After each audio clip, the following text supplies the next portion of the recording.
The Russian Federation Armed Forces continue the special military operation.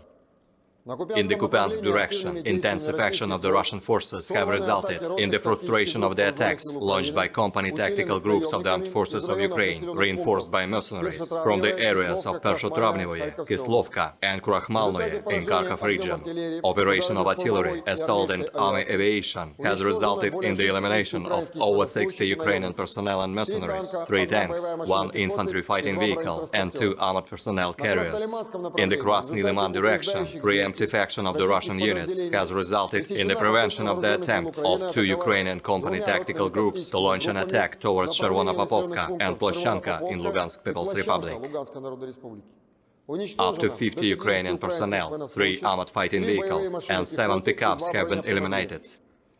In the Donetsk People's Republic, offensive operation of the Russian forces has resulted in the elimination of over 120 Ukrainian personnel, 2 tanks, 3 armored fighting vehicles and 7 motor vehicles.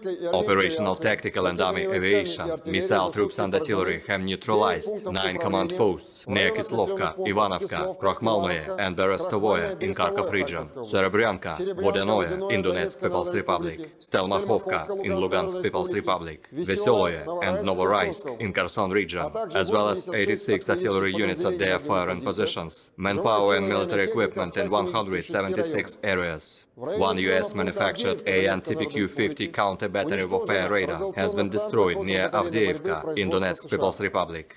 Air defense facilities have shot down 10 unmanned aerial vehicles near Kremenная and Novokrasnyanka of Lugansk People's Republic, Novotroitskoye, Maximovka, Olginka and Uglidar in Donetsk People's Republic. In total, 333 airplanes and 177 helicopters, 2,532 unmanned aerial vehicles, 388 air defense missile systems, 6,705 tanks and other armored fighting vehicles, 897 combat vehicles equipped with MRLS, 3,599 field artillery cannons and motors, as well as 7,273 units of special military equipment have been destroyed during the special military operation.